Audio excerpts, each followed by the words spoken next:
అమ్మని మభ్యపెట్టి వల్లవ గృహనవనీతములెల్లను భక్షించి వచ్చి ఎరుగని భంగిం తల్లిగదిసి చిట్టాడుచు అల్లనచను బొవ్వ పెట్టు అవ్వాయనుచున్. అందరిళ్లలోకి వెళ్ళిపోయేవాట. ఇప్పుడు అమ్మ ఇంకా నమ్మేసింది కదా, అందుకని వెళ్ళిపోయి గబగబా అన్ని ఇళ్లలో ఉన్న వెన్న నెయ్యి అన్ని తినేసేవాడు. తినేసి ఆయనది ఏ సామాన్యమైన పరచండి, అందులో అన్ని లోకాలు ఉన్నాయి.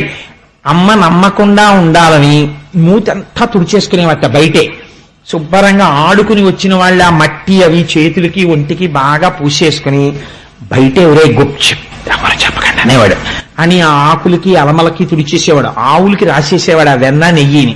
రాసేసి ఇంట్లోకి వస్తూనే ఒంటి తలుపులు అవన్నీ మధ్యలో ఇలా అడ్డంగా ఉండి ఆ తలుపు ఇలా తోస్తా, అమ్మ ఆకలేసేస్తోందమ్మా బువ్వ పెట్టమ్మా, అమ్మ నాకు బువ్వ పెట్టమ్మా అంటూ ఇంట్లోకి వచ్చేవాడు. అమ్మ అనుకునేది పాపం ఎంత ఆకలేస్తుందో, ఇందాక ఎప్పుడో పాలు తాగి వెళ్ళిపోయాడు పిల్లాడు, చెప్పి దానన్నా బువ్వ పెడతాను అని చెప్పి నీ కోసం పప్పు వండాను, నీ కోసం చక్కెర పొంగలు వండాను అని అన్ని కూర్చోపెట్టి కలిపి నోట్లో పెడితే కథ చెప్పు తింటాననేవాడు. మళ్ళీ ఇదోటి లంచం, ఓ కథ ఏదో. అప్పుడు స్వామి మత్స్యావతారం ఎత్తారు అంటే ఏమీ తెలియని వాళ్ళ అంటూ గుటుక్కు గుటుక్కు గుటుక్కుని మింగేస్తే అంతా పెట్టేసి ఏ గొల్ల కాంతలో వచ్చి చూసేశారేమోనని ఆవిడికి బెంగ. ఆఖరణ ముద్దులా ఉప్పు తీసేసి ఇరుగు దిష్టి పొరుగు దృష్టి వాళ్ళ దృష్టి వీళ్ళ దృష్టి అన్ని పటాపంచలు అయిపోవాలని తీసుకెళ్లి వీధిలో పారేసి నాన్న మూతి కడిగేసుకొని మూతి కడిగేసి కాసేపు బొజ్జ పైకొచ్చింది దృష్టి తగులుతుంది అందుకని చెప్పి పై వరకు కట్టేసుకుని పడుకో కాసేపు అని పడుకోబెట్టేసి ఏం చేసి వచ్చాడు, ఊళ్ళో వినాలని వినేసి వచ్చాడు. ఈ పిచ్చి తల్లి అనుకునేది పాపం నేను పెట్టిన బువ్వే తిన్నాడు బొజ్జ పైకొచ్చిందని దృష్టి తగిలేస్తుంది అనుకునేది ఈవిడే. ఎంత నిజంగా ఎన్ని విన్యాసాలు చేశాడండి దశమస్కంధంలో. ఈలోగా రావలసిన వాళ్ళందరూ రాని వచ్చేశారు. శివరాత్రి నాడు భక్తులు గుడికి వచ్చేసినట్టు వచ్చేశారు అందరూ. వచ్చేస్తే ఆవిడ అనుకుంది ఏమిటి ఇంతమంది వచ్చారు ఇవాళ మధ్యాహ్నం మా ఇంటికి టీవీలో ఏమైనా సీరియల్లా ఏమిటి అనుకుని ఏమిటమ్మా మీ అందరూ వచ్చారు అని అడిగేది.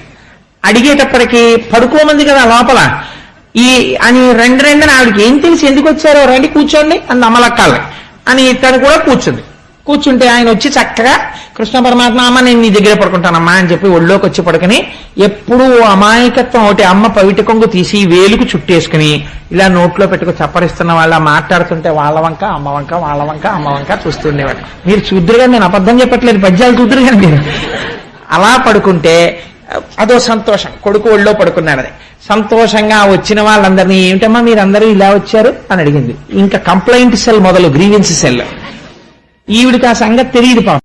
ఇప్పుడు ఆ వచ్చిన గోపకాంతలందరూ చెప్తున్నారు.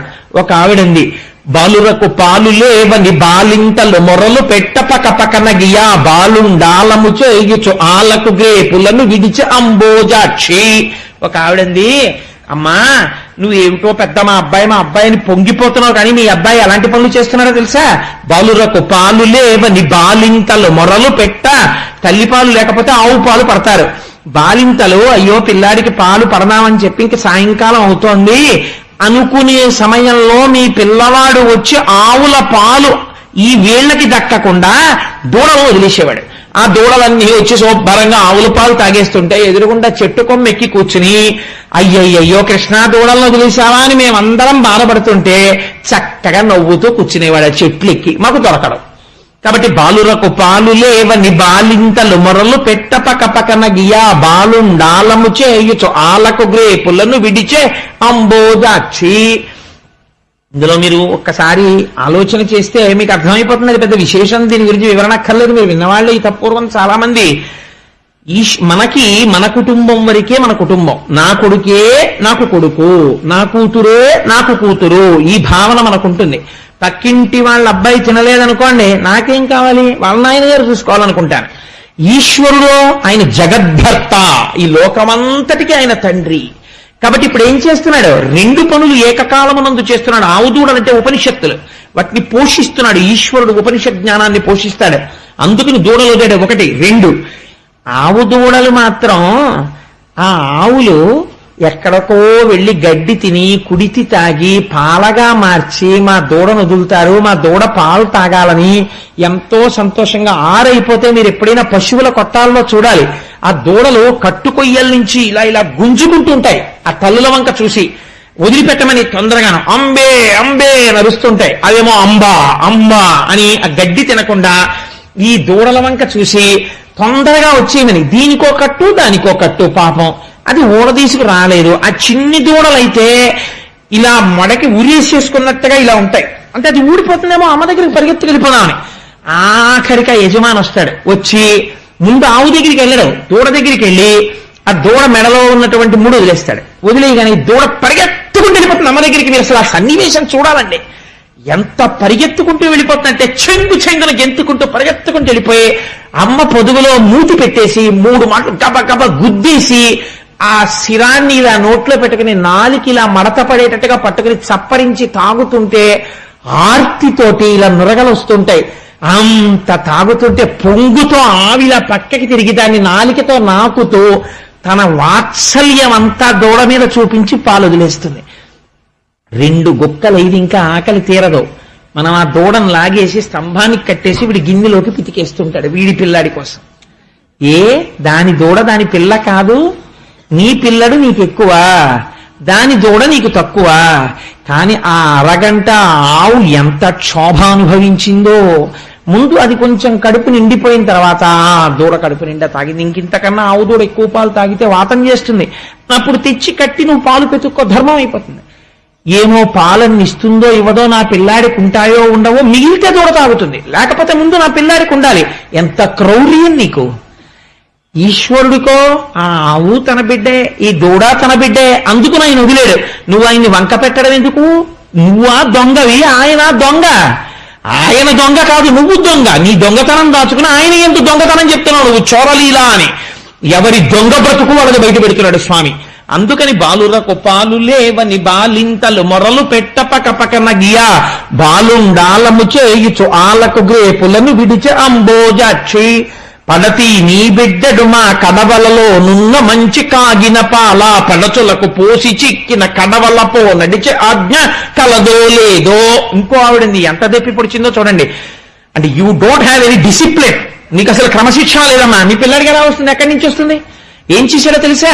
మా ఇంట్లో పాలన్నీ కుండల్లో ఎర్రగా కాచాం. అందులో గ్యాస్ స్టవ్ గిన్నెలో కాచుకోవడం వేరు. ఎప్పుడైనా పల్లెటూళ్ళలో కుండలో పాలు పిడకల మీద కాచిన పాలు చూడాలి, ఏమి కమ్మతనమో ఆ పాలు, ఆ పెరుగు. అందుకని అటువంటి పాలు ఎర్రటి తెట్టు కడితే అట్లాంటి పాలు చక్కగా గోరువెచ్చగా ఉంటే పిల్లలందరినీ తీసుకుని చప్పుడు లేకుండా ఇంట్లోకి వచ్చేసి కుండలు ఎత్తేసి గుడుగుడు గుడుగుడు గుడుగుడు గుడుగుడు పాలన్నీ తాగేసి పోని వెళ్ళిపోయాడా. ఆ కడవలన్నీ కింద బారేసి వాటిని తొక్కుకుంటూ అడుగులు వేసుకుంటూ వెళ్ళిపోయారు బోర్లించేసి. పాలు పోయే, కడవలు పోయే. ఇది ఎక్కడ పిల్లాడమ్మా? పడతి నీ బిడ్డడు మా కడవలలో నున్న మంచి కాగిన పాల పడచులకు పోసి చిక్కిన కడవలపో నడిచే ఆజ్ఞ కలదో లేదో. ఒకరికి పెట్టడమన్నది అసలు లేకుండా ఎప్పుడు తన కోసమే దాచుకునే వాళ్ళ ఇంట్లో ఐశ్వర్యాన్ని ఈశ్వరుడు ఎలా తీసేస్తాడో ఎవరికీ తెలియదు. సిరిగా వచ్చిన వచ్చును సలలితముగ నారికేళ సలిలము భంగిన్ సిరిగా పోయిన పోగును కరిమింగిన వెలగ పండు కరణిని సుమతి. ఏనుగు వెలగపండు మింగుతుంది, ఎలా మింగిందో అలా బయటకు వదిలేస్తుంది. అదేటో వెలగపండు కన్నం కూడా లేదు, అయ్యయ్యో లోపల గుజ్జు జీర్ణం లేదని పగల కొడితే లోపల ఇంత ఉండదు, జీర్ణం అయిపోతుంది. ఎలా జీర్ణం చేసింది పగలకుండా డిప్ప? ఏనుక్కి తెలియాలి. ఇలా పెట్టడం రాని ఇంట్లోంచి అల్లా తీసుకెళ్లిపోవడం లక్ష్మీదేవిని నారాయణుడికి తెలుసు. నిశ్శబ్దంగా తీసుకెళ్లిపోతాడు. అందుకే కడవల్ని కూడా తొక్కుకుంటూ వెళ్ళిపోయాడు. అంటే ఆ ఇంట ఉన్న వాళ్ళని కూడా తొక్కి అవతల పారేశాడు సుమా. కాబట్టి ఇలా పెట్టడం నేర్చుకో, నీ జీవితం వృద్ధిలోకి వస్తుంది. ఇలా నువ్వు ఏది పెట్టావో అదే నీకు ఆస్తి, అది నిన్ను కాపాడుతుంది ఆ పుణ్యం. కాబట్టి పుట్టి పుట్టడు నేడు దొంగిలబోయి వారిల్లు సొచ్చి కడవలు అందక పీటలు రోలు ప్రోవిడి ఎక్కి చేపెట్ట జాలక కుండ కిందొక పెద్ద తూటురరించి నీ పట్టి నిగడపాలు చెరలు పట్టి త్రావెతలోదరి. కొంచెం ఈవిడి ఎవరికో కాస్త తెలివైంది. అప్పటికే తెలుసుకుంది దొంగతనాలు చేస్తున్నాడు, కృష్ణుడు వచ్చేస్తున్నాడు, కింద పెడితే తాగేస్తున్నాడు, కుండల పగల కొట్టేస్తున్నాడు. అందుకని కోడల్ని పిలిచి చెప్పింది, కింద పెట్టకు, పాలు కాగే వరకు అక్కడే ఉండి తోడు పెట్టేసి ఉట్టి కట్టి పైన పెట్టే. ఇంతే ఉంటారు కదా, అందరు గొడవలేదండి. కట్టేసి హాయిగా పడుకున్నారు. పడుకుంటే రానే వచ్చేశాడు. చూశాడు. అమ్మా ఎంత తెలివైందనివే, నాకు తెలియదు అనుకుంటున్నావా? నువ్వు ఎక్కడ పెడితే మాత్రం ఈశ్వరుడు ఐశ్వర్యం తీసేయాలనుకుంటే నువ్వు ఎక్కడ పెడితే మాత్రం తీలేడండి. అందుకని ఆయన ఎక్కడున్నా వెన్న తింటాడు, రెండో అర్థం ఆ భక్తిని. కాబట్టి పీటలు రోలు ప్రోవిడి రోళ్ళు పీటలు వేశాడు. ఎక్కి చేపెట్టజాలక చెయ్యి అందలేదు. అందుకని ఆలోచించాడు, ఏం చేయడం రా, ఇన్నేసినా ఇంకా అందట్లేదు, పక్కింట్లోంచి వేరే మెటీరియల్ తేవక్కర్లేదు, ఇంట్లో ఉన్నది చాలు. కాబట్టి ఏం చేద్దాం అనుకున్నాడు. ఓహో, ఒక ఆలోచన చేస్తే పోలా, గొడవ వదిలిపోతుంది, చెయ్యి పెట్టడం తినడం ఎందుకు, కింద ఒక అన్నం పెట్టేస్తానని ధారాపాత్రకి పెట్టినట్టు ఒక అన్నం పెట్టాడు. చక్కగా కాడిపోతుంది వెన్న. రెండ్ర ఫాల్ ఇన్ లైన్ అన్నాడు. ఒకరి తర్వాత ఒకడు వచ్చి చక్క చెరలు పట్టి త్రావె తలోదరి. తలోదరి అంటే మళ్ళీ ఎంత దెప్పి పొడిచారో తెలుసా అండి. నీ కడుపు పైకి కనపడదు కానీ ఇంత తిండి తినేసే పిల్లాన్ని ఎక్కడికన్నావమ్మా అని. ఎంత తినేస్తున్నాడమ్మా, ఇలా చారలు పట్టి తాగేస్తున్నాడు, వెన్నా పాలును తినేశాడన్నారు. ఇంకొక ఆవిడ ఏం చేసిందో తెలుసా అండి, ఇది భాగవతాంతర్గతం కాదు, నాకు చాలా ఇష్టం ఆ విషయం, అందుకు తరచు ప్రస్తావన చేస్తుంటాను. ఇంకొక ఆవిడ అనుకుంది, ఉట్టికి కట్టేస్తే ఇలా కుండలకి కన్నాలు పెట్టి తింటున్నట్ట, కాబట్టి ఉట్టికి పెట్టి ఉట్టి చుట్టూ గంటలు కట్టేయండి, వచ్చి ముట్టుకున్నాడో గనగన గనగన గనగన మోగుతాయి, లేచొచ్చి పట్టుకుందాం కృష్ణుడు అన్నారు. అంటే ఆయన ఏం చేశాడు, పీటలేశాడు, రోళ్ళు వేశాడు, ఇలా ముట్టుకోబోయాడు, గంటలున్నాయి. ఆయన చరాచర జగత్తునంతటినీ శాసించగలిగిన వాడు. అందుకని ఆయన అన్నాడు, ఓ గంటలారా మీరు మ్రోగకుడు అన్నాడు. అన్నాయి గంటలు. వెంటనే చక్కగా అందులోంచి వెన్న తీస్తున్నాడు, పిల్లలందరికీ పెట్టేశాడు, అందరూ తినేశారు. ఓ దోషుడి మిగిలింది. ఆఖరణ ఆ దోషుడి చూసి ఇలా నోట్ దగ్గర పెట్టుకున్నాడంతే, ఇలా పెదివికి తగిలింది, గంటలన్నీ గనగనగనగన మోగిపోయి. అరే ఇంతసేపు ఊరుకున్నారు, ఎందుకు మోగారన్నాడు. ఏం చెయ్యమంటావు, నైవేద్యం పెట్టేటప్పుడు గంట కొడతారు అలవాటు, నోట్లో పెట్టుకున్నావు మోగేశామన్నాయి. పారిపోయాడు బయట. కాబట్టి ఏమైపోయింది అంటే ఈశ్వరుడు ఎంత దాచినా ఆ వెన్నని తినేశాడు. వారిల్లు సొచ్చి కడవల దౌరంబుగ నేగి త్రాగితుదనా కడవల్ వీరింట నీసుతుండిడ వారికి వీరికి పెద్ద వాదయ్య సతీ. ఇదో కంప్లైంట్. అమ్మ మా ఇంటికి వచ్చి వెన్న నెయ్యి తినేశాడు. పోనీ తినేసిన వాడు ఊరుకున్నాడా? ఎంత ఇదిగా ఉంటుందంటే, వెనకటికి నేను ఒక ఆయన్ని చూశాను, ఏదో మనిషికో 20 రూపాయలు 30 రూపాయలు వేసుకుని ఓ 40 మంది కలిసి ఓ 1000 రూపాయలు పెట్టి ఏదో వెండి గిన్నె కొన్నారు. కొని ఆ 40 మంది పేర్లు ఏమంటారు ఆ గిన్నె మీద ఎవరికో ఇవ్వడానికి. వాడు అంటాడన్న 1000 రూపాయల గిన్నె మీద 40 పేర్లు ఏంటంటే పట్టమంటాడు. అంటే అయితే సిహెచ్ కోటేశ్వరరావుని సిహెచ్కే రావు చేసేద్దాను రా, పి జనార్దన్ రావుని పీజే రావు చేసేద్దాను రా అంటాడు. అని మొత్తం మీద ఈ 40 పేర్లు వెండి గిన్నె మీద ఉండాలని. ఎందుకంటే రాకపోతే ఎవడిచ్చాడో అలా తెలుస్తుంది. ఇచ్చేవాడు ఎవడో ఉంటాడు పెద్ద, వాడే ఇచ్చాడు అనుకుంటే ఈ 39 మంది వచ్చి పడి తినేసి వెళ్ళిపోయారు అనుకుంటాడేమో.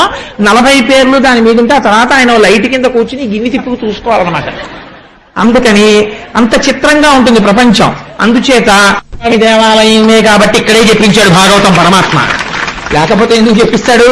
కాబట్టి ఆయన అక్కడికి వచ్చి పరమాత్మ ఆ కుండల మీద పేర్లు ఉంటాయి, ఏ ఇంటి వాళ్ళ పేర్లు ఆ ఇంటి మీద, ఆ వెన్న తినేసి వెళ్ళిపోలేదు. కొన్ని ఇళ్లలో ఈ ఇంట్లో కుండ పట్టుకెళ్ళి ఆ ఇంట్లో పెట్టి వెళ్ళిపోయాడు. వెళ్ళిపోతే వాళ్ళు లేచి వచ్చి మా ఇంట్లో వెన్నంతా పోయింది, నెయ్యి అంతా పోయిందని పక్కింట్లో కనపడ్డాయి కుండలు. అన్నా మీరే పట్టుకుపోయారు మా కుండలని వాళ్ళు వీళ్ళు జట్టి ఆడుకుంటున్నారు. మేము ఎక్కడ పట్టుకొచ్చాం, మాకెందుకు కర్మ, ఎవరు పట్టుకొచ్చాడో మాకేం తెలుసా. ఈయన ఎదురుగుండా వీధిలో రోడ్డు మీద ఆవుల్ని చక్కగా గడ్డి పెట్టి తోవుకుంటున్నట్టుగా నవ్వుకుంటున్నాడు. ఎందుకు ఈ లీల అంటే ఒక్కొక్కడికి అహంకారం. పక్కన ఒక పేదవాడు అన్నం లేకుండా సొమ్మసిల్లి పడిపోయినా తాను మృష్టాన్న భోజనం చేసి పట్టించుకోకుండా వెళ్ళిపోగలడు ఒక్కొక్కడు. ఎందుకంటే నిర్దయ. అయ్యో వాడాకలి నా ఆకలి ఒకటే, పోన్లే వాడికి నాతో సమానంగా మృష్టాన్న భోజనం పెట్టకపోవచ్చు, విషయ పట్టాడు అన్నం కాస్త అతనికి పెట్టు అనలేడు. ఇలాంటి వాడి ఐశ్వర్యాన్ని తీసేయడమే కొండ ఇక్కడ పెట్టడం. రేపు పొద్దున్న ఈ పుర్రే ఇక్కడ పుట్టింది అనుకోండి, వాడి బతుకేమిటి? ఈ పుర్రి ఇక్కడికి రావచ్చుగా ఆయన తలుచుకుంటే. కాబట్టి పేదవాణ్ణి చూసి పరిహాసం చేస్తే నీ పుర్రె అక్కడ పెట్టగలను, ఆ పుర్రె ఇక్కడ పెట్టగలను, జాగ్రత్త సుమా. ఒక పాఠం నేర్పాడైన అని. వేలుపులట నాకంటెను వేలుపు మరి ఎవ్వడనచు వికవికనగిమా వేలుపుల గోడపైనో హేలావతి నీత నూజుడెంగిలి చేసెన్. ఇదో చిత్రమైన లీల. ఇంకొక ఆవిడంది, ఆవిడకి భక్తి ఎక్కువ, ఆవిడ కర్మిష్టి. ఆవిడకి అంతా ఎంత భక్తి ఎంత కర్మ అంటే మడిబట్ట ముట్టుకున్నారో ఆవిడకి ఇంకా చాలా కోపం వచ్చేస్తుంది. ఈ పూజ చేసుకునేటప్పుడు ఇంట్లో భర్త అయినా సరే ఉషే షుగరే, కోమాలోకి వెళ్ళిపోతానే, ఒంటిగంట అయిపోయిందే, ఇంత ప్రసాదం పెట్టవే, పోనీ అవసర నైవేద్యం పెట్టి చచ్చిపోతానే అన్నా సరే ఈశ్వరుడికి నైవేద్యం అవ్వాలి, మీకు పెట్టను అని ముందు నైవేద్యం. ఇది ఒక మౌఢ్యం ఉంటుంది కొంతమందికి. ఎంత చిత్రంగా ఉంటుందంటే ఈ మౌఢ్యం నాకు చాలా ఆశ్చర్యంగా ఉంటుంటుంది. కొంతమందిని చూస్తే నేను తరచు చెప్తుంటాను. ఒక ఉదాహరణ, నేను ఒకసారి శనివారం నాడు వెంకటాచలంలో అర్చనానంతర దర్శనం చేసుకుని ప్రసాదాల కౌంటర్ దగ్గరికి వచ్చి నాకు ఇచ్చిన ప్రసాదం తింటుంటే ఒక ఆవిడ వచ్చి ఆవిడకి ఇచ్చిన చక్కెర పొంగల్ నాకు ఇచ్చేశారు. నాకు చక్కెర పొంగల్ అంటే మహా ఇష్టం. అంటే నేను ఎవరిని తెమ్మని కాదు మహాప్రభు, అంటే ఆ చక్కెర పొంగల్ అంటే నాకు ఎందుకో చిన్నప్పటి నుంచి చాలా ఇష్టం. నాకు ఆవిడ చక్కెర పొంగల్ ఇస్తే నేను చాలా సంతోషించి తీసేసుకున్నాను గబుక్కుని. కానీ అనుమానం వచ్చింది, అమ్మ మీరు తీసుకోరా అని అడిగాను. అడిగితే ఆవిడంది వాళ్ళ శనివారం నేను తిన్నది. వెంకటాచలంలో వెంకటేశ్వరుడి ప్రసాదం చక్ర పొంగలి ఆనంద నిలయంలో ఇస్తే ఇంకోటి ఉపవాసం పాడైపోతుందిట, చక్ర పొంగలి తిందట. ఏమనుకోవాలండి అంటే కొందరి బ్రతుకులంతే అనుకోవాలి.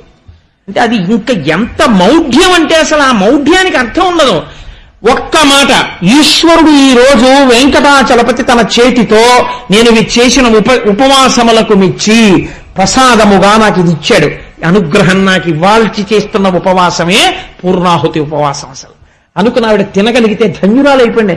నాకు నోట మాట రానిదే విడిపోయింది, ఇది విషయం అనుకోండి, చక్ర పొంగలి వేరే విషయం. కాబట్టి వేలుపుల్లట నాకంటేను ఇలాంటి మౌఢ్యాన్ని చూసి ఆయన పరిహాసం చేస్తున్నాడు.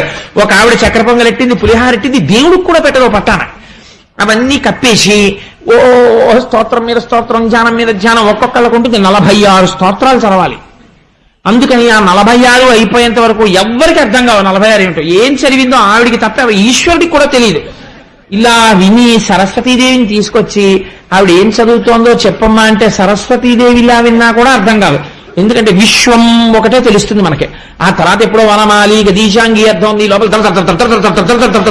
వెళ్ళిపోతుంది. ఎందుకంటే ఆఫీస్ టైం అయిపోతుంది, 46 అయిపోవాలి. ఎందుకు 46? శ్రీరామ రామ రామే తిరమే రామే మనోరమే అనొచ్చు నీకంత టైం లేకపోతే. కానీ అలా అనరు. అలా అంటే కొంపలడిపోతాయంటారు. అదో వెర్రి, దానికి అర్థం ఉండదు. ఇంకా ఈశ్వరుడు కూడా మార్చలేడని నేను ఇదిగో పాపం కట్టుకోవాలి, మారుస్తాడేమో ఏనాటికైనా. ఇలాంటి మౌఢ్యం అసలు ఎప్పటికీ మెట్టెక్కనివ్వదు. అది జారుడు మెట్టులా నాచు మెట్టులా లాగేస్తుంటుంది కిందకి. ఆ మౌఢ్యమునందు చిక్కు పడిపోయి ఉండిపోతారు. కాబట్టి కృష్ణుడు ఇలాంటి వాళ్ళను ఉద్దేశించి ఎంత చిత్రమైన లీల చేశాడో చూడండి. ఈవిడ కళ్ళు మూసుకుని ఓ చదివేస్తోంది స్తోత్రాలు. ఆయన వచ్చేసి చక్కగా కూర్చుని గడప మీద ఈ చక్కెర పొంగలి పులిహార అన్ని తినేసి కొద్దిగా మిగిలిపోయిన ఎంగిలంతా దేవుళ్ళ మూతులకి రాసేశాడు. రాసేస్తే ఈవిడ నైవేద్యం పెట్టుకుందామని లేచింది. లేచి గంట తీసి ఓం భూర్భువస్సువ, ఇంకే భూర్భువస్సువ కూర్చుని ఉన్నాడు చక్కగా ఎంగిలి మూతితోటి చూస్తున్నాడు. ఇలా చక్కెర పొంగల్ చూసింది, ఆయన వంక చూసింది. అన్నన్నా ఎంత పని చేశావు, దేవుడికి మళ్ళీ వెళ్ళిపోయింది, దేవుళ్ళ మూతులకుంది చక్కెర పొంగలి మెతుకులు. ఆవిడికి దేవుడు తిన్నా ఆయన మూతికి ఎంగిలి. అందుకని నువ్వేనా పూసేశావు అంది. ఆయన అన్నాడు, వేలుపుల్లట నాకంటే వేలుపు మరి ఎవ్వడనచు విక వికన్న గిమా, వేలుపుల్ల గోడపైనో హేలావతి నీత నూజుడు ఎంగిలి చేసెన్. ఎంత నిజంగా ఎంత గొప్ప మాట అండి. నా ఎందు చాలా ప్రీతి కలిగిన వాళ్ళు వాళ్ళ ఇంటి గోడకి తీసుకెళ్లి అంటించేసుకున్నారు అనుకోండి, నన్ను నాకు ఎంత బాధగా ఉంటుంది. కొందరు ఇళ్లలో భగవంతుని ఎందు భక్తి ఎక్కువైపోతే గోడకి రాళ్ల కింద అంటించేస్తారు. అంతేకాని అయ్యో సింహాసనం దాంట్లో మూర్తి పెట్టి మనం పూజ చేద్దామని ఉండదు. గోడలకి పెంకులు కింద ఉంటారు ఈశ్వరుడు, గోడకు కట్టిన పిడకల్లాగా. ఇప్పుడు ఇంకో చోట ఏదో నువ్వు దర్శనానికి పెట్టుకుంటే వేరు పూజా మందిరంలోనా అది? Is it the way in which you are expected to worship the god? How silly it is. ఒక చిన్న సింహాసనం పెట్టి అందులో నువ్వు ఒక 2 మూర్తుల్ని పెట్టి పూజ చేయాలి. నువ్వు వాళ్ళకి రేపొద్దున్న ఎప్పుడైనా అభిషేకం చేయవలసి వస్తుంది. ఎలా చేస్తావు? గోడ మీద వాటర్ జట్టు పెట్టి కొట్టాలంతే. ఏమిటది? అది దానికి ఒక అర్థం ఉండదు. ఇలాంటి మౌఢ్యంతో పనులు అప్పుడే చెప్పేశాడు కృష్ణుడు. అందుకని పెంకుల మీద ప్రింట్ వేసేవాడు, దాన్ని అంటించుకునేవాడు.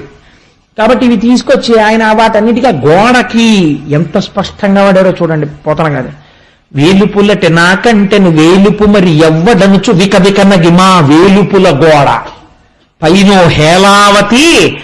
ఇది చెప్తుంటే యశోదాదేవి పకపక నవ్విందిట. ఓ వెరి నవ్వులు నవ్వేదానా, నీ అబ్బాయి పూసేశాడండి. ఎంత మౌఢ్యం వెరగొట్టే ప్రయత్నం చేశాడో చూడండి ఆయన. సరే, అందుచేత బాబు నేను ఇది ఏదో లీల చెప్పాను కానీ రేపు పొద్దున నా చొక్కా పట్టుకోకండి, మా ఇంట్లో ఉందండి అని నేను ఒక్కొక్కసారి ఒక్కొక్క ఇంటికి వెళితే మీరు మా పూజా మందిరంలోకి రాకండి అన్నారు సేవకుళ్ళు. అంటే నేను ఆశ్చర్యపోయాను. అదేంటంటే నేను స్నానం ఇవన్నీ చేశాను, అదేంటి నన్ను రావద్దంటున్నారు అన్నాను. అంటే మీరు ఉపన్యాసాల్లో చెప్పేవి కొన్ని మా ఇంట్లో ఉంటాయండి, మీరు అక్కడి నుంచి మళ్ళీ ఏ స్టేజ్ మీద చెప్తారేమో భయం, అందుకని చూడకండి. నాకు అదో చిన్న బలహీనత, స్టేజ్ మీదే గుర్తొస్తుంటాయి నాకు. అందుచేత ఎలా ఉంటుంది ప్రపంచం అంటే ఇలాంటి దాన్నే పరమాత్మ విమర్శించి చూపించారు. అది మార్చుకోమని కానీ కోటేశ్వరరావు చొక్కా పట్టుకోమని కాదు. కాబట్టి ఇంకొక చోటికి వెళ్ళారు. వెళ్ళి ఆ ఇంట్లోకి వెళ్ళి శుభ్రంగా ఉన్న వెన్న తినేసి కోడలి మూతింజరిమిన కోడలు ముచ్చనుచు అత్త కొట్టెల తాంగి.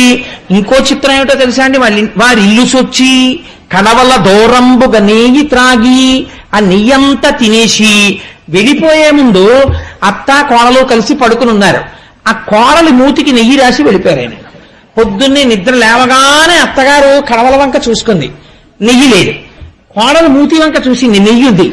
ఆసి ముచ్చ రాత్రి తినేసావా నెయ్యి అంతానో అని కోడలు పట్టుకుని చాలా కొట్టేసింది. ఎందుకంటే ఆ లీల ఈయన నవ్వుతున్నాడు కిటికీలోంచి చూసి. అంటే అత్త కోడలకి నేర్పవలసినటువంటి గొప్ప ధర్మం ఒకటి ఉంటుంది. ఐశ్వర్యము దేని వల్ల పెరుగుతుంది? ఇంటికొచ్చిన మహాత్ముల్ని ఆదరించడంలో పెరుగుతుంది. ఆయన వచ్చినప్పుడు అత్తగారు ఇంటికి యజమానురాలెవరో ఆవిడే తీసుకెళ్ళి ఇవ్వాలి ఆయనకి. అయ్యా మీరు తీసుకోండి అని ఒక పండో ఫలమో ఇవ్వాలి. లేదా తర్వాత ఐశ్వర్యం ఎవరి వల్ల నిలబడాలి? కోడలి వల్ల నిలబడాలి. ఆ ఇంటి ఐశ్వర్యం కోడలకి నేర్పుకోవాలి. అమ్మా వారు వచ్చారు పెద్దలు, నువ్వు పట్టుకెళ్ళి కాఫీ లేకపోతే నువ్వు పట్టుకెళ్ళి కాసిన పాలి వారికి అని నేర్పాలి. అది నేర్పుకోలేదనుకోండి, ఇగో ఆయన వచ్చినప్పుడే తలుపేసేయకుండా కనపడుతుందేమో అని దాచేశారనుకోండి, కోడలకి ఇది అలవాటు అవుతుంది. ఇద్దరికి ఆఖరికి ఈ ఇటువంటి పిచ్చి ఎక్కడికి వెళ్ళిపోతుందంటే వాళ్ళిద్దరూ కొట్టుకునే స్థితికి వచ్చి విడిపోతాయి సంసారాలు తప్ప ధర్మమునందు పూనిక ఉండదు. కాబట్టి అత్త కోడల్ని సంస్కరించుకోవాలి. తండ్రి దానం చేసేటప్పుడు కొడుకుని పక్కన పెట్టుకోవాలి. కొడుక్కి కూడా అలవాటై రేపు వృద్ధిలోకి వస్తాడు. అది మహాధర్మం. అది నేర్పారు స్వామి. అలాగే ఇమ్మగువ తన్ను వాకిట గుమ్మరుచో చీరి నిలుపుకొని పేరడగన్ కెమ్మోవి కొరికి వడిజన ఈ బాలుడు జగతిని మున్నిట్టి బిడ్డ చక్కంబడనే. ఇంకో ఆవిడంది, అమ్మా మా అమ్మాయి ఏమో వీధిలో నించుంది, సాయంకాలం నించుని చక్క తల నిండా పూలెట్టుకుని అలా నిలబడ్డం కూడా ఎంత హొయలుగా నిలబడిందంటే గడపకి ఇలా భుజం వాల్చి కుడికాలు మీద నిలబడి ఎడంకాలు ఇలా అడ్డంగా వేసి కృష్ణుల్లా త్రిభంగిలా నిలబడి ఆ జడిలా తిప్పుకుంటూ నిలబడి అలా వెళ్ళిపోతుంటే కృష్ణుని అబ్బాయి ఇలా అంటే ఆయన చాలా యువర్స్ మోస్ట్ ఒబీడియంట్లీ కింద ఉంటాడు. గవగబా ఇలా చేతులు కట్టుకుని లోపలికి వచ్చాడు. నీ పేరేమిటో అంది ఇలా నిలబడి. ఆయన చూశాడు, చూసి అన్నాడు ఇలా రా చెప్తానన్నాడు. ఇలా నించున్నావిడ వంగింది, ఏమిటి అని ఇలాగా టక్కడి కింద పెదవి కొరికేసి వెళ్ళిపోయాడు పరిగెత్తుకు. కిమ్మోవి కొరికి వడిజన ఈ బాలుడు జగతిని మున్నిట్టి బిడ్డ చదువంబడనే. ఇలాంటి పిల్లలు ఎక్కడైనా ఉంటారా? ఎందుకమ్మా పేరు అడిగితే పెదవి కొరికేది ఏంటి అంటే, మనకి కుమారీ శతకం అని పూర్వం ఒకటి ఉండేది. ఆడపిల్లలు ఎలా ప్రవర్తించాలి అని ఇప్పుడు నేను చెప్తే నన్ను దెబ్బలుతారేమో కానీ భాగవతం చెప్తున్నావు భయం ఏమిటి చెప్పేస్తాను. నిష్కారణంగా ఆడపిల్లలు అసుర సంధ్య వేళలో అలంకారం చేసుకుని బయట నిలబడి జడలు తిప్పడం, కనబడ్డ ప్రతివాణ్ణి పిలిచి ఏవో ఊసుపోని కబుర్లు చెప్తూ ఉండడం, ఇలాంటివి చెయ్యకూడదు. స్త్రీ వలన ధర్మం నిలబడుతుంది. ప్రవర్తన తెలియాలి. అలా వీధి గడపల దగ్గరికి వచ్చి నిలబడి వీధిలో వెళ్ళిపోయే వాళ్ళందరినీ పిలిచి వాళ్ళని నిలబెట్టి మాట్లాడడం అది చెయ్యకూడదు. నీ బ్రతుకు పాడైపోతుందని చెప్పడానికి అలవాటు మార్చుకో.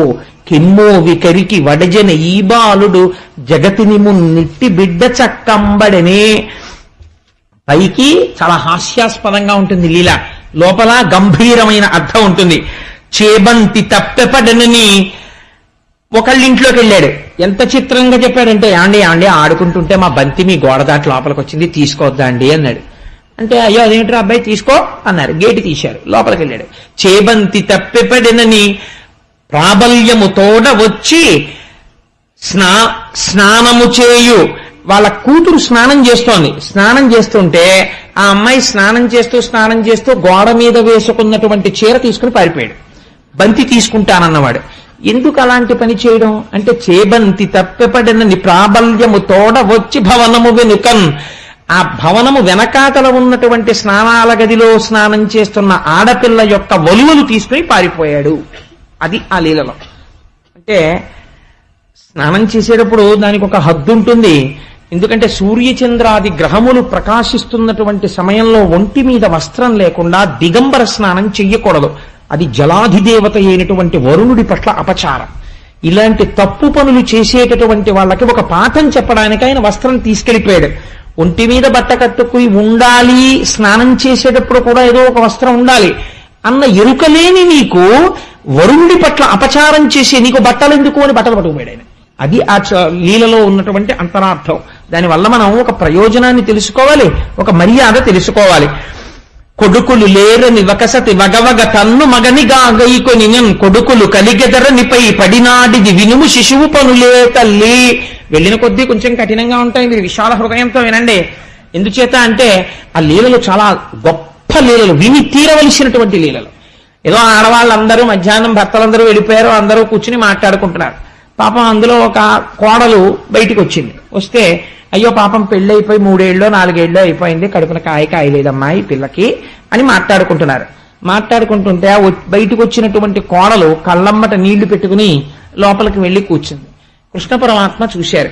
గబగబా లోపలికి వెళ్లి ఆవిడ దగ్గరికి వెళ్లి నిలబడి, ఆ కొడుకులు లేరని ఏడుస్తున్నావా? మీ ఆయన్ని నమ్ముకుంటే కొడుకులేం పుడతారు, నన్ను మీ ఆయన్ని చేసుకో, పిల్లలు పుడతారు అన్నారు. ఇది వినడానికి చాలా కాఠిన్యంతో ఉంటుంది ఈ మాట, కానీ అసలు అంతరార్థం ఏమిటో తెలుసా అండి? సంతాన రహితముగా ఉండిపోవడానికి ఏదో ఒక భయంకరమైనటువంటి పాపము ఉంటే ఈశ్వరుడు సంతానమును ఇయ్యడు.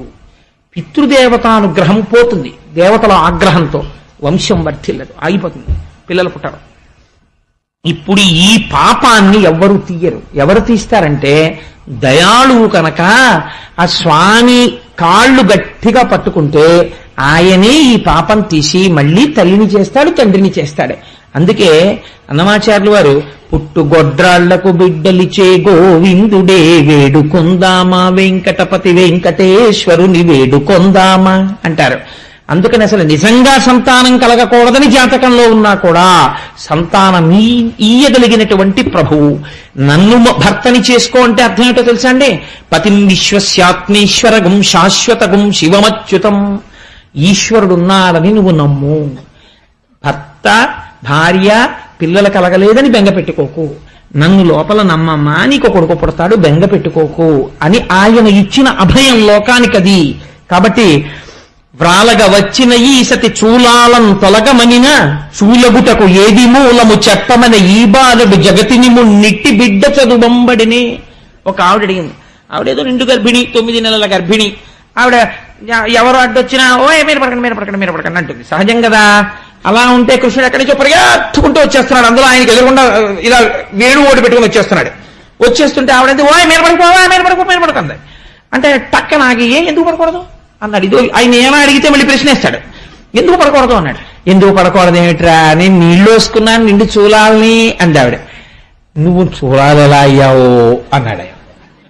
అందుకని వాళ్ళు ఆవిడ వచ్చి ఇదే చెప్పింది. వ్రాలగ వచ్చిన ఈసతి చూలాలం తొలగమనిన చూలగుటకు ఏది మూలము చెప్పమని ఈ బాలుడు జగతిని మున్నిట్టి బిడ్డ చదువంబడనే. ఇలా ఎవరైనా పిల్లలు అడిగారా? ఏమిటమ్మా పిల్లలు అడగడం అని అడిగారు. అడిగితే ఇందులో రహస్యం ఏమిటో తెలుసా అండి? నేను చూలాలినయ్యాను, నేను గర్భవతినయ్యానని అహంకరించకు. అందుకే గర్భిణిగా ఉంటే భాగవతం వినండి, సుబ్రహ్మణ్యేశ్వరుడి ఉత్పత్తి వినండి అంటారు. అది ఈశ్వరానుగ్రహము. కేవలము సృష్టి ఆనందహేతువైతే ఆ తరువాత లోపల ఒక బుడగ నీరేడు గింజలా అయితే, మీకు కపిల గీతలో చెప్పాను కదా, గర్భోత్పత్తి లోపల తలని చేసి పుర్రె చేసి వెంట్రుకలు పెట్టి రోమకూపాలు పెట్టి చర్మం పెట్టి రక్తం పెట్టి జీవుణ్ణి పంపి ఇవన్నీ ఎవరు చేస్తున్నారు? ఈశ్వరుడు చేస్తున్నాడు. నన్ను తొలగమంటా ఏమిటమ్మా, నేనే తొలగిపోతే నీకు గర్భం ఎక్కడుంది? మీద పడకంటావేమిటి? నేను నీ గర్భంలోకి ప్రవేశించాను కాబట్టే నువ్వు తల్లివి కాబోతున్నావు. కాబట్టి గర్భిణి అయిన స్త్రీ తండ్రి కాబోతున్నవాడు ఇది ఈశ్వరానుగ్రహమని నమస్కరించవలెను, వంశం పెరుగుతోందంటే అని స్వామి ఒక చక్కటి మాట మనకి నేర్పారు. కాబట్టి మగువ నీ కొమరుడు మా మగవారటు పోవ చూచి మంతనమునకున్ తగజీర పొందునడిగెను పడతీ ఈ చిన్ని కుర్రనల్పుడె చెప్పుమా. ఒక ఆవిడొచ్చింది, ఇంతకు ముందు అసలు కనీవిని ఎరగమమ్మా, నందవ్రజంలో మగవాళ్ళందరూ ఆవుల్ని దూడల్ని తోలికెడిపోయారు, ఆడవాళ్ళందరం అక్కడ కూర్చుని మాట్లాడుకుంటున్నాం, మీ పిల్లాడు ఎక్కడి నుంచి వచ్చాడు అన్నాడు. ఏమిటన్నాము, ఏవో మంచినీళ్ళు ఏదో కావాలని దామనిద్దరం ఆడుకుందాం అన్నాడు. ఇలా ఎవరైనా అంటారా అమ్మా అన్నారు. అంటే ఇందులో ఒక అందమైనటువంటి లీల ఉన్నది. ఏంటంటే సూర్యుడు ప్రకాశిస్తూ ఉండగా పగటిపూట రాత్రి జరిగినటువంటి విశేషాల్ని, దాంపత్య సంబంధమైన విషయాల్ని బహిరంగ చర్చలు చేయకూడదు. సూర్యప్రకాశం ఉన్నంతసేపు ఈశ్వరానుగ్రహాన్ని అనుసంధానం చెయ్యాలి. కాబట్టి అదే పనిగా అటువంటి మాటలు చర్చించుకోవడం, ఇట్లాంటి విషయాలు మాట్లాడుకునే అలవాటున్న వాళ్ళ దగ్గరికి వెళ్ళి పరమాత్మ మీది వ్యభిచార బుద్ధి, ఎందుకని అది దాంపత్యమునందు అది ఒక భాగమని అర్థం చేసుకోకుండా 24 గంటలు అదే రంధితో మాట్లాడుకునేటటువంటి మీరు పశుతుల్యులు అని చెప్పడానికి, మీకు అదే క్రీడ, మీ జీవితానికి ఇంకొకటి లేదని ఒక బుద్ధి చెప్పాడు. ఇంకంతకన్నా నేను దాని గురించి వ్యాఖ్యానం చెయ్యను. కాబట్టి నా కొడుకును నా కోడలు ఏకతమున్న పెనగ పాము నీతడు వేయినవన్ కోకలెరుంగక పారిన కూకలిడ నీసు తుండుకునమెకునాఠ్యా. పైకి చాలా కఠినంగా అనిపిస్తాయండి, చెప్పకపోతే జీవితంలో తెలియవు. దేశం పాడైపోవడానికి, కుటుంబాలు పాడైపోవడానికి కారణాలన్నీ ఆ లీలల్లో ఉన్నాయి. అందుకని నేను చెప్తున్నాను, ఇవి పరమ పవిత్ర పాలకొండ లాంటి మనస్సుతో మీకు చెప్తున్నాను ఈ లీలలు. ఇదేంటి, నా కొడుకును నా కోడలు ఏకతమున్న పెనగా మిట్ట మధ్యాహ్నం వేళ ఆవిడ కొడుకు కోడలు అమ్మ బయట పడుకో అని తలుపేసి వాళ్ళిద్దరూ దాంపత్య సుఖాన్ని అనుభవిస్తున్నారు. చూశాడు కృష్ణ పరమాత్మ. ఎక్కడి నుంచి పట్టుకొచ్చాడో పావునో దాన్ని పట్టుకొచ్చాడు. కిటికీలోంచి ఆ పావును తీసి వీళ్ళ మీద పారేశాడు. పారేసేటప్పటికి ఒంటి మీద నూలుపోగు లేదు, పావు వచ్చేసింది. ఆ పావును చూసి భయపడి వీళ్ళు తలుపులు తీసుకుని బయటకు వచ్చేశారు. వచ్చేగానే ఊరుకున్నాడా, లౌడ్ స్పీకర్లా అరిచారు, ఓయేమో రండి రండి రండి రండి అన్నాడు. అందరూ వచ్చి బయటకు వచ్చి చూశారు. ఏమిటమ్మా నీ కొడుకు చేసిన పనులు? నా కొడుకును నా కోడలు ఏకతమున్న పెనగ పాము నీ తడువే ఇవన్ కోకలెరుంగక పారిన కూకలిడె నీసుతుండు గుణమెగునాఠ్యా. అంటే ఇందులో ఉన్న రహస్యం మీకు నేను ఆ దక్ష ప్రజాపతి, ఆ తరువాత హిరణ్యకశిపులు పుట్టే ముందు కపిలుడు, ఆ కశ్యప ప్రజాపతి, దితి దగ్గర చెప్పాను. వంశంలో దారుణమైన పిల్లలు ఎందుకు పుడతారో తెలుసా అండి? కాలము కాని కాలమునందు రమించకూడదు దంపతులు. అలా రమిస్తే ఉగ్రభావనలు కలిగినటువంటి వాళ్ళు, దేవతా తిరస్కారం చేసేవాళ్ళు జన్మించి ఐశ్వర్యం వెళ్ళిపోతుంది. అందుకే కొన్ని ఇళ్లలో అంటారు, మహానుభావుడు వాళ్ళ ముత్తాతగారిటువంటి వాడు, తాతగారిటువంటి వాడు, తండ్రిటువంటి వాడు, ఈయన విషయంలో చూడండి ఐశ్వర్యం హారతి కర్పూరంలా అయిపోయింది, ఎన్ని దురలవాట్లో ఎలా వచ్చాయోనండి అంటారు. ఇది రావడానికి కారణం జనన సమయమునకు హేతువైన ప్రవర్తన తల్లిదండ్రుల యందు లేకుండుట. కాబట్టి సూర్యుడు ప్రకాశిస్తుండగా కృతజ్ఞతా దోషం అంటుకుంటుంది. అటువంటి భయంకరమైనటువంటి ఫలితాలను ఇస్తారు దేవతలు. కాబట్టి ఆ పని చెయ్యకూడదు. కాబట్టి ఇది పశుకామము అని చెప్పడానికి పావుని విసిరాడు స్వామి. లోపల ఎంత గొప్ప రహస్యం ఉందో చూడండి. ఓయమ్మ నీ కుమారుడు మా ఇండ్లను పాలు పెరుగు మన నీడమ్మ పోయదమెక్కడికైనను మాయన్నుల సురభులాన మంజులవాణి.